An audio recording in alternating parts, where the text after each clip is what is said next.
and welcome to another live chapter reading of Dr. D's Orderly Affair by C.A. King, as presented by Itsy Bitsy Book Bits.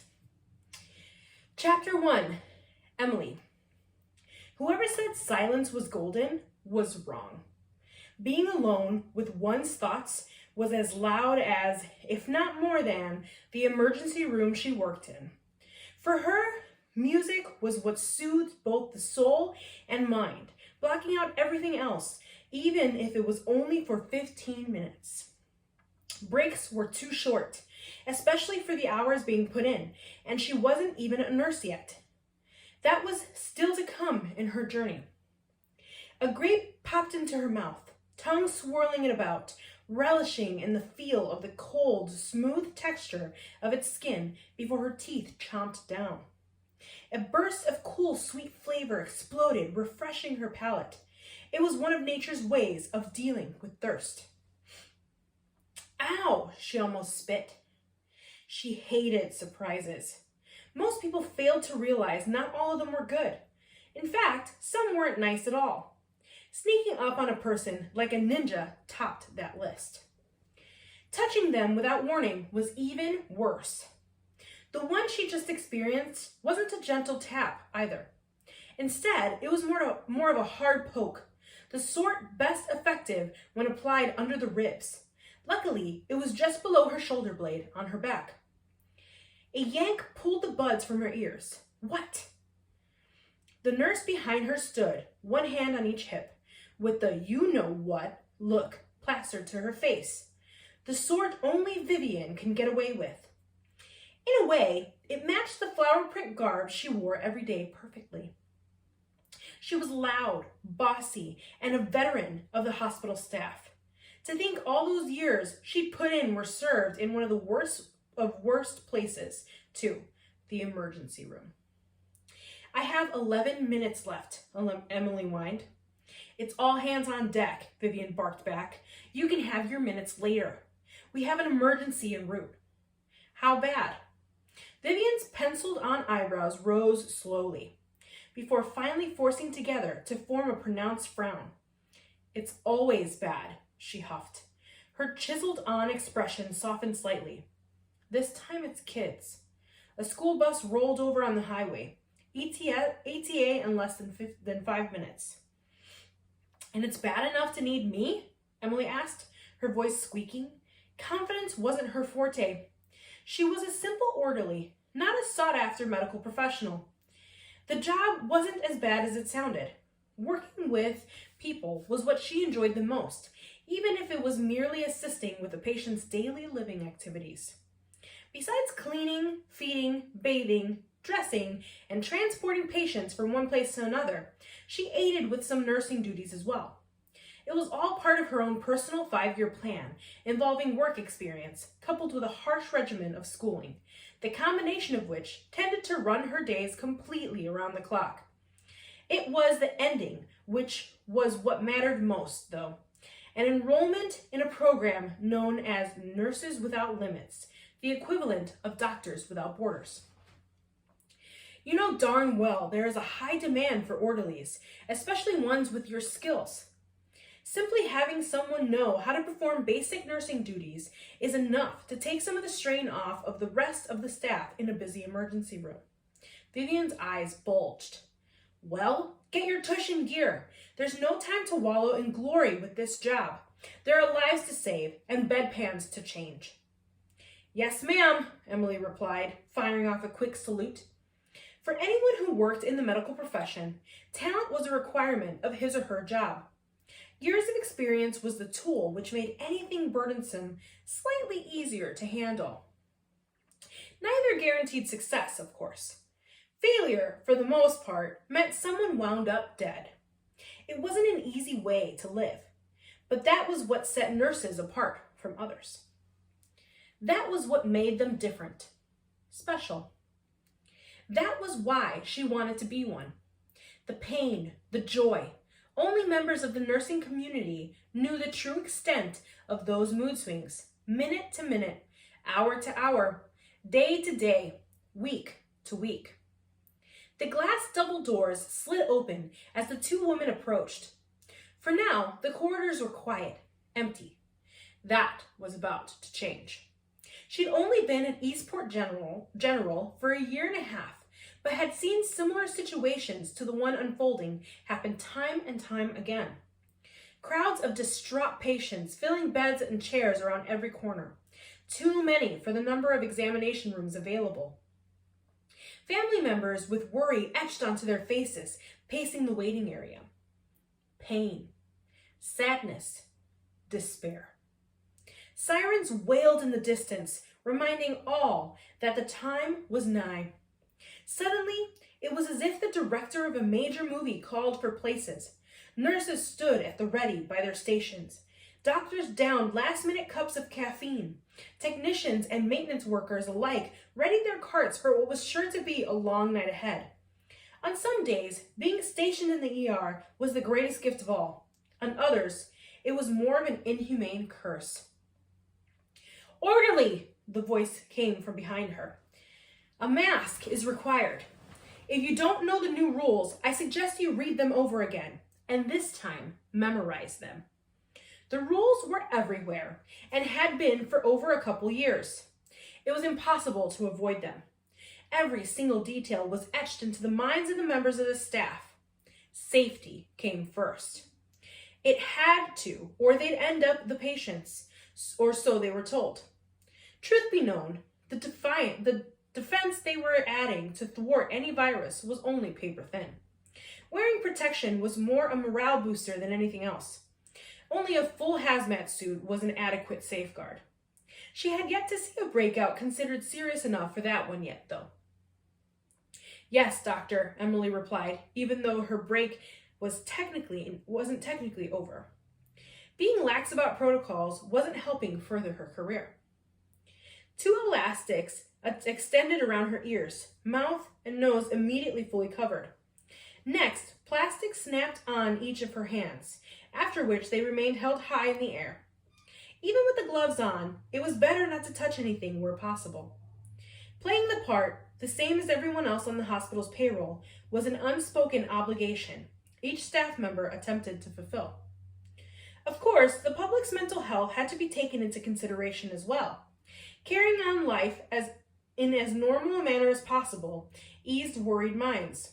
People were frightened, and they had a right to be. Today wasn't pleasant, and tomorrow wasn't promised.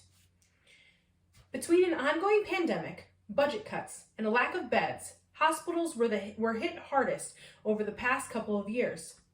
The fact they continued operating under the circumstances was a testament to their staff's commitment. There was no use applying an additional straw to the camel's back just to see if it would break. Medical facilities of all types had it the worst. Diseases gained strength in confined areas, especially places where the sick congregated. Visiting a local health center was dangerous, albeit necessary for some, but not all. People needed to understand Eastport General was no exception. It was the same as any hospital, overflowing with visits regardless of whether it was in the middle of the day or night. Not only was the atmosphere dismal, but regardless of the face they put on, the staff was, too, all underpaid and overworked. There was no fun to be had there either, no relief from the turmoil. A hospital waiting room was among one of the most depressing places to be stuck in, even more so than a graveyard. At least there, the pain and suffering was already over. Masking strong emotions was always slightly easier than she anticipated. It was a matter of being prepared. They never went away completely, though. Instead, those feelings traveled through her veins, sent shivers up and down her spine, even left the beginnings of those goosebumps behind as calling cards on her skin. The trick was to never once allow them to make it past her muscles and flesh to take on a visual form. Holding a poker face was an emergency worker's first and last line of defense. Sadness filled bright blue eyes. It was time. Her mind counted to 10, eyelids closing. When they opened, their vibrant color had dimmed to a steely gray, hardening with her soul as it prepared for the work ahead. Chart in hand, she handed to the first stop, transporting someone to the X-ray department. Except the patient had already been vanquished from his examination room. She paused for a moment, finally realizing the severity of the situation. He was only a child. Technically, they all were. She'd known that. But seeing a child sitting alone in the hallway, legs swinging back and forth, his brightly colored sneakers clearing the tiled floor by only a few inches on each pass, pulled on her heartstrings. Emily's nostrils flared, taking in air. Her nerves steeled for the sake of the boy. He was alone, no parents, no teacher, no recognizable faces. That was more than enough to jar the nerves of an adult under the circumstances. She moved into his full view before addressing him. "Hello." A quick glance down at the chart told her his name. "Stephen." There was no response. His face had a pale, unhealthy look to it, sunken eyes fixated on the tile beneath his still swinging feet. "I'm Emily," she explained. "I help patients move around different departments of the hospital. You get to stay in that chair, and I'm going to push, okay?" "Is Mommy here?" the boy asked. A glance at the nurse behind him was enough to know she wasn't. "Not yet," she admitted, "but I'm sure she'll be here soon. I'm going to be taking you to see a photographer," Emily continued, "and I bet your Mommy will be here when we come back." "Why do I need to go?" "Because," her voice elongated the word, "the doctor is going to want to see a few pictures of where you are hurt. That's how he figures out how to make you better. Is that okay?" Stephen nodded, pursing his lips tightly closed. "All right." Emily's foot snapped off the brake on the chair. "Here we go. We're going to be following the gray arrows. See, that's one right there." She pointed in a way in which he could see the direction of her finger. "Are there different colored arrows?" Stephen asked. "There are," Emily answered. "They all lead to different places, so no one gets lost. What's your favorite color?" "I like yellow," Stephen replied. "For my birthday, I had cake and yellow balloons everywhere." "I bet that was fun." Emily steered them down a corridor carefully. "It was," Stephen agreed, "until one popped. I was really sad, like I am now. It didn't hurt as much as this does, though, and my mom bought me a bunch of new ones the next day." That was nice of her. The corner of her eye briefly caught sight of a doctor moving quickly in the opposite direction. It was good the emergency department had some extra help. "I wish she was here," Stephen sobbed. "I don't like being alone." "Oh, it's okay, buddy," Emily reassured him. "I bet your mom is waiting for you when we return. She's probably on her way. I'll tell you what, I'll stay with you while you have the pictures taken, okay?" "Okay." His voice was soft and trembling, but the crying ceased. The hospital might have been busier than usual. There were definitely other patients needing attention. None of that mattered, though. She was staying with Stephen until he was united with his mother again. Making him feel safe and easing the anxiety of being separated from his family were her two priorities. Even without a yellow balloon, even if she wasn't a nurse and just a part of the hospital staff, she had the training. As long as one of them held on to hope, tears could be held at bay. Chapter 2. Dr. D. Dr. Desmond Danielson to the ER. The voice over a loudspeaker repeated the message twice before a cringe-worthy squeak cut off the intercom. "It's been busy around here," Dr. Flint Grove huffed. "I'll have to look at these reports, and we can meet up over lunchtime coffee to discuss them." He pointed one finger at his colleague. "My treat."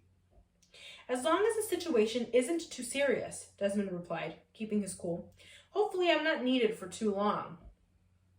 His legs instinctively moved quicker once he reached the stairs, taking them two at a time all the way to the bottom. No matter what he hoped, for him to be called to the emergency room, it was something bad. It meant a child's life was at stake. He loved kids, even anticipated having his own brood of them one day. They were why he became a pediatrician in the first place.